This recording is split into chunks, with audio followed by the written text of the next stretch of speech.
Yellow and Red Makes by Digits 27, Chapter 63. Tsunade groaned as she leaned back on her comfortable but damnable leather chair, cursing whatever gods were forcing her to go through this ceaseless paperwork. Every time she felt she had made even the tiniest dent into all the documents and reports, Sejune would just come in and dump on some more. Secretly, she wondered if this was some kind of payback from her long-time apprentice, but dismissed it. Sejune was the nicest person she had ever known. Still, it was a pain, and she just wished that something interesting would happen to break the monotony. Of course, she would come to regret those words when a hand slightly touched her shoulder, making her jump almost an entire foot in the air. The Ambu of the room were equally startled by the sudden appearance of somebody who wasn't Jiraiya. Immediately, the mysterious stranger with the hood of his coat drawn up over his face was surrounded on all sides by Ambu, with kunai pressed up against more than a few vital areas, as well as a not so vital area that was precious to him all the same. Tsunade, I wasn't really expecting such a hostile welcome. Tsunade just groaned as she recognized the voice. Of course, Naruto would be the only one brash enough to simply flash into her office unannounced. It's okay, Ambu, let him go. And since the shinobi guarding the room looked at her curiously, but knowing better than to defy the Hokage's orders, they swiftly returned to the shadows. Tsunade turned her attention back to the sheepishly groaning blonde as he rubbed the back of his head in embarrassment. I guess I should have knocked first. Tsunade sighed, but still managed to give a small smile at the sight of her godson. What are you doing here, Naruto? As nice and interesting as your visits are, I am very busy at the moment. Naruto smiled awkwardly again, unsure of how to process to proceed. And now that he was here, he had such a good speech in his head as well. It's kind of a long story. So Tsunade just looked down at the mounted paperwork on her desk with disdain before leaning back on her chair. I have time. And Tsunade had a worse headache than the time Jiraiya had probably challenged her to a drinking contest. She looked up at the blonde in front of her before returning her fingers to rubbing the bridge of her nose in exasperation. Sometimes she called Naruto an unpredictable ninja out of fun, but there was times like these where he actually proved her right. She could only begin to imagine how Naruto had managed to get himself into this kind of position. Okay, let me get this straight, Naruto. You found the leader of the Katsuki Namagakure. He's a former pupil of Jiraiya, and not only did you not attack him, but you're actually asking me to heal him of some kind of injury that has left him crippled. Naruto looked thoughtful for a moment as he tried to remember if she left anything out. Oh yeah, he was also the one who saved Toyo when I was younger, and Conan saved me. It's how we know each other. Tsunade leaned even further back on the chair, threatening to tip it backwards as she shook her head in exasperation.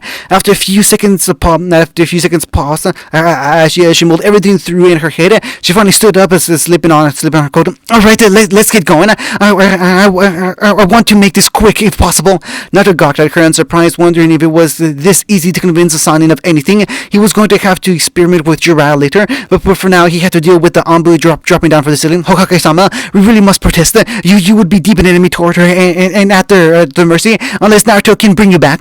Tsunade stared at the single Ambu, but she could tell his views were mirrored by the others hidden in the shadows. And what would you recommend? The Ambu still looked shocked, even if his features were hidden behind his mask. Hokage-sama, please understand that we are only looking out for your safety. Tsunade quickly raised her hand, effortlessly cutting the Ambu off mid-sentence before looking at Naruto.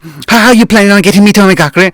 Naruto smirked as he held the kunai in response to swinging it lazily around his finger as the Hokage and guards got the gist. And how many could you transport using it? Naruto stopped swinging the kunai, holding it up to his chin and thought, well, technically, as many as I'd like, as long as their combined chakra was less than my own, or effectively sealed so it won't be dispersed during the process and mess up my concentration. Tsunade just nodded, worried at first by the massive chakra stored up in her yin seal, but if it was okay, he sealed up, then she had no problem. I've taken the Nanami's chakra through before, so I guess it's mine and Kurama's together. It has to be lower then. Tsunade raised an eyebrow. Most would be hard-pressed to get even close to those kinds of levels, even as a group. So how many of my Ambu could you take through, including me? Naruto shrugged. It was all speculation anyway. It wasn't like he had attempted more than one other person anyway. I guess 3 or 4. Even Tsunade had to look surprised at that. Zanbo wore no slashers when he came to chakra capacity, and neither was she. For Naruto to actually believe he had more chakra than 4 of them combined, plus her, it was impressive. Instantly, 3 other Anbu dropped from the hiding places as Tsunade turned to the original, pinning him with a demanding look. Is this arrangement acceptable? The Anbu quickly nodded, cowering slightly under the woman's harsh gaze. In the end, she was the Hokage, and it was her decision anyway. He was happy for even the small consideration on her part. Yes, Hokage-sama, if you would give us some time to get prepared. Not quickly cut in as he quickly gathered up everyone in the room. Sorry, not time for that. Immediately, everyone felt a strange tingling sensation before the 6 people simultaneously vanished from the room. The single brute operative is stealthily hiding in the corner of the ceiling, gaped in surprise. He had a lot to tell his master. Contrary to his usual jumps, everyone managed to end up in the rather uncoordinated bundle on the floor of the lobby in God's Tower. Naruto was really going to have to talk with Naruto about the name. It was just way too egotistical. Despite their rather awkward position, managed to quickly stand up and dart off into the shadows. And they were doing their job, staying in defensive positions to ensure the Hokage was protected from any threat. Tsunade also sat up, but in a bit more of a huff as she wiped off some dust from her clothes. What the hell was that, brat? I was jumped by your father once, and I still managed to stay on my damn feet. All she heard was a muffled groan before she looked down to see Naruto spread out on the floor with her firmly sitting on top of him. She quickly stood up while wiping the tiniest blush off of her face as she felt the Anbu snicker at the compromising position. Naruto stood up in a move strangely reminiscent of Jiraiya as he didn't seem all that injured. I've never had to transport so many people before. I'll work on my landing next time. Tsunade just snorted before she allowed Naruto to hurriedly lead her through the various winding corridors that made up the strange building. With the small start, Tsunade realized that this was the first time she had been back in Namagakure since Hanzo had declared her Jiraiya and Orochimaru the Sannin simply for not dying against him. Eventually, the 2 of them, and undoubtedly the Anbu as well, managed to make it to the chamber where Nagato was resting. It turned out that all the Yaku could do was slightly ease the stress on his body that was causing him pain. She couldn't actually heal his emaciated body. Right now, he was resting on a comfortable-looking bed. On his side, of course, lest the spike could dig deep further into his back. The Yak had managed to remove a few of the smaller ones safely, but it turned out that many were now incredibly interwoven with his chakra network. The reason Tsunade was now here, the older blonde could only stare at the frail man, so helpless looking on the bed. She remembered when the Sannin had first encountered the trio of orphans with Jiraiya standing back to train them and make sure they would be able to take care of themselves. The man and woman before her looked so different compared to the innocent young kids she had left behind on that stormy day. And she knew they had both seen some terrible things in their lives, just as Naruto and even she had. Like Naruto, she also realized that he had his reasons for what he did, even if she believed it was wrong. However, if Naruto was willing to give him the benefit of the doubt, she was too, and she had found the blonde to be a good judge of character so far. She made her way over to the stricken redhead, ignoring Konoha as the woman stared at her acidly, not afraid to fight a son, and it would protect Naruto. So your pain? It wasn't a question. As the man looked up, he looked up. His hair once again fell across one eye in a sheet, leaving only a single renegade visible. I used that alias when posing as one of my paths. Yes, at the time it felt appropriate. So that I just nodded curtly. Now that I am only doing this because Naruto asked me. If it were up to me, you would be paying for your crimes as we speak. Naruto nodded wearily as he lay his head back down on the bed. You do not remind me. You do not have to remind me that I have made mistakes in my life. But I thank you for at least agreeing to try and help her. So Naruto took a breath as she looked over the frail man again. He just looked too frail to be of any real danger, despite the obvious threat his eyes posed. She closed her eyes before her hand began to glow a warm green. You might as well watch this, so I can already see what you did, and it's impressive for somebody self-taught. If everybody else though, get out. Konoha nodded, Konoha looked ready to object, but Naruto came up behind her, placing a hand on her shoulder. Tsunade knows what she's doing. She's lived long enough to see plenty. Just give them some space. He heard a growl from across the room as he was forced to dodge under a large chunk of masonry that was throwing him. Amakaki brata, show some damn respect. Naruto just grinned as he pulled a protesting Konan out of the room, leaving Tsunade into Yo with a now slightly nervous-looking Naruto. Tsunade turned back to her patient, running both her hands and eyes over him critically. Well, I can say with certainty that you really screwed up your body. Luckily, whatever those chakra rods on your body were transmitting to seem to have been destroyed. That means your body is no longer expelling a constant source of chakra. Naruto looked up at the blonde woman curiously as she clarified, the chakra in your body, at least when not in use, naturally flows all around your body. It is what gives energy to your cells and allows them to do their basic functions. Shinobi trains the chakra so that it can be temporarily diverted from this, letting them perform jutsu. It is also the reason no shinobi, not even ones like Naruto, can fight forever as eventually their cells need the chakra to function properly. Whatever these rods were doing, it was like using a constant jutsu. Your chakra was dangerously diverting from the rest of your body. Naruto seemed shocked at the revelation. Don't worry though, now that you have effectively ended the jutsu, your body will eventually readjust and heal itself. Naruto sighed as he rested his head back down on the bed. However, his head immediately shot back up. The rods themselves now pose a danger. For the past few years, they have begun to engage themselves into your chakra system in an attempt to increase efficiency and not kill you. If this had continued for much longer, there would have been nothing I could do, and removing them would be impossible. Naruto returned to his nervous state. However, you are once again a lucky bastard due to that constant fluctuation of chakra caused by the jutsu. It was like the rods were trying to integrate it into a chakra system that wasn't quite there. Naruto was lucky to have brought me when he did. If the chakra system had already reset, then there would have been nothing I could do. As it is, he's giving me a small window of about 3 days in which I can help you. Naruto sighed in relief, although he didn't get his hopes up based on how the conversation had gone so far. And so, can you help me? Tsunade nodded solemnly as her glowing hands continued to roam across Nagato's body, making sure she didn't miss anything. She looked up in surprise when she passed it across Nagato's face, or more specifically his eyes. Nagato, did you know that these aren't your eyes? Both the redheads in the room bleated surprise as he simultaneously looked towards Tsunade. What do you mean? Tsunade focused more closely, her palm glowing a bit brighter. These eyes were transplanted into you, probably when you were extremely young, based on how your body hasn't rejected them. The person who did it was quite skilled, not a perfect job, but excellent all the same. Naruto furrowed his brow as he thought about that particular piece of information. That's impossible. I remember the day I activated my eyes perfectly. It was when my parents were murdered. Tsunade just sighed as she shrugged. Perhaps they were transplanted before then, before you could remember. She thought deeply for a moment. What color were your eyes before they became like this? Naruto also went into thought, trying to think back that far. It was such a long time ago now. Black, I believe, or very dark brown. Tsunade scrunched up her mouth in a frown, trying to think the implications. That isn't right. As it is Sumaki with red hair, your eyes should have been purple. That's how they all were. I remember that from my grandmother. Black eyes changing into the jutsu under duress. If I didn't know any better, I would say that they were the signs of a new Chiha. Who was your father?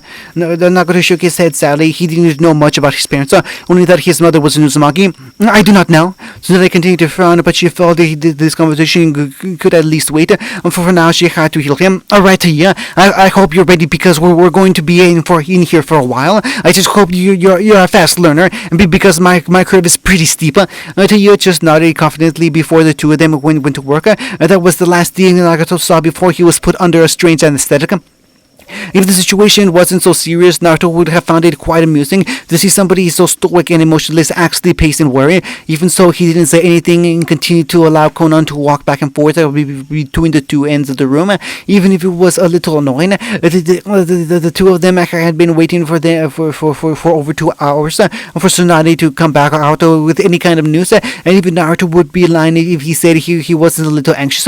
Naruto didn't know why he suddenly cared so much for Naruto. It could have been the fact that he was family, or it could be the fact that their lives were so similar. And there was also the factor that all his life he had wanted an older brother. He would always consider Gara family, but it wasn't quite the same. There would always be that childish wish to have an awesome older brother who would teach him cool jutsu or how to be an amazing shinobi. He sighed to himself as he stretched out on the table he was sitting on. Maybe in another life, he watched Konoha pace for a bit longer, understanding how worried Nagato was her last friend, her only connection to Yahiko that remained. If it was to or Gara or Fu in there, then he was sure he would feel the same way. In fact, he had been the way he had been when Toyo was still unconscious after Pain's attack. He had to chuckle to himself. Ever since meeting Nagato, he had separated those two entities in his mind. On the one hand, there was Nagato, the misguided boy who grew up alone and had to watch his best friend kill himself to preserve his dream.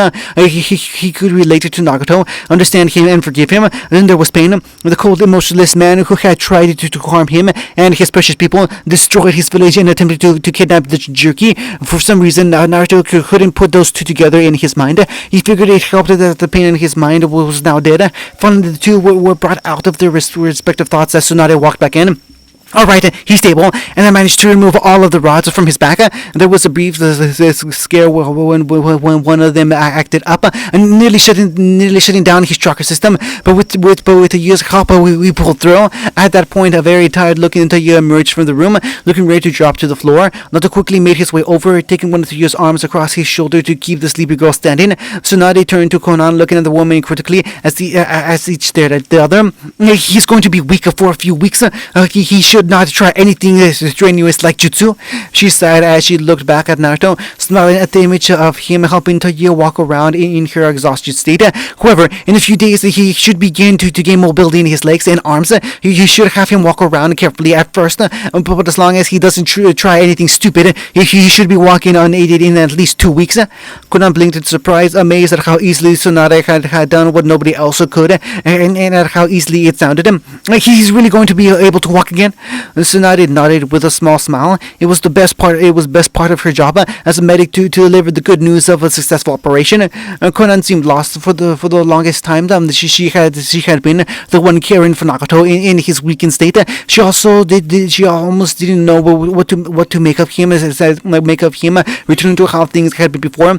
Finally, she settled for the faintest of smiles as she looked up at the older Hokage. Thank you. Tsunade just nodded curtly before turning to Naruto. All right, brat. I think I've been gone from Konoha long enough. Time to go back. Naruto just nodded as the Ambu that had been hiding around the room appeared. Strangely, Konan didn't even seem shocked. Of course, she knew because most of the Ambu had been right next to the very sheets of paper she had camouflaged on the walls. Naruto took a deep breath as the six of them held on to one another again. And at least this time, Naruto managed to stay on his feet as he reappeared in the Hokage's office. Once again, to the surprise of the single rude operative hidden in the room, Naruto ignored him, merely thinking he was somebody left behind to guard the room while the Hokage was away. So that I also managed to keep on her feet, even if she was left slightly dizzied by the experience while the Ambu once again shot off into the shadows. Well, brat, at least you always know how to keep your visits interesting. Naruto just nodded with a small smile, nodding as he glanced around the room. He was eager to get back. Took good care of your cousin and watch him. Make sure he doesn't go back to how he was before. Naruto nodded again, this time with a small smirk.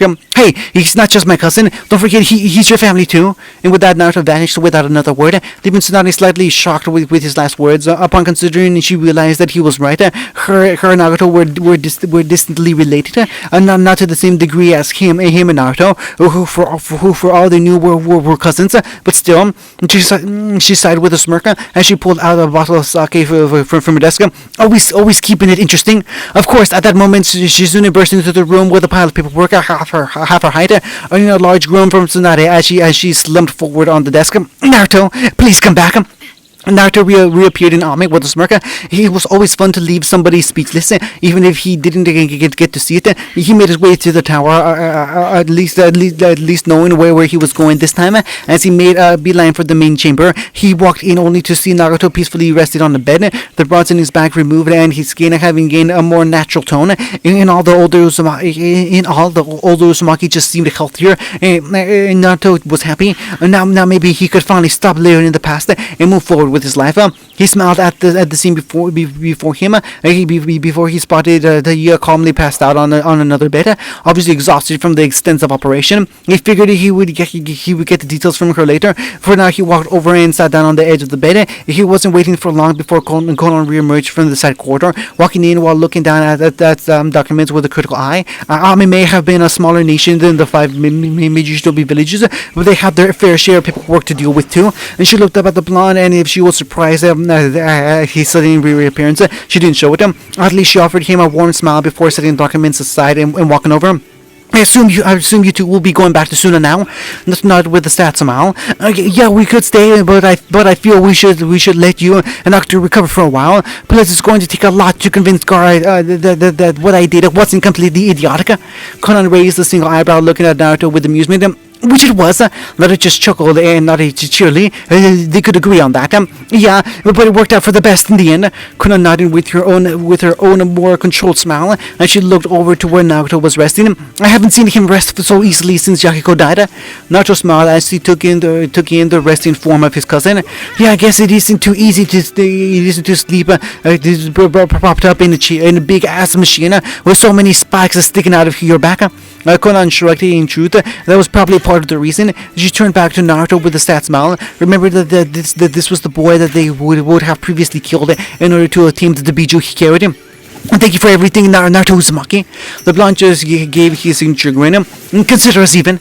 Konan smirked and nodded, but not before she pulled Naruto into a brief but warm hug uncharacteristically. He was just glad Yo was asleep, otherwise she would have seen his bright blush as the blue-haired woman separated from him. You really do remind me of Yakiko. I only wish his body could have been saved. I would have liked to bury him properly. Nodded sadly. Maybe if he had known at the time, he could have held back on the giant Rasengan. Then again, he wasn't of the soundest mind. Konan stopped reminiscing for a moment as she produced a ring out of her pocket, while simultaneously slipping off the one on her own finger. Before he fell asleep, Nagato wanted me to give you these. He believes that in a way you did defeat us, so it's only right. Naruto just looked at her quizzically as he accepted the 2 rings, bringing his total up to 8. The Konan and Nagato that you met no longer exist. They have effectively died. Naruto just nodded while Konan held out her hand.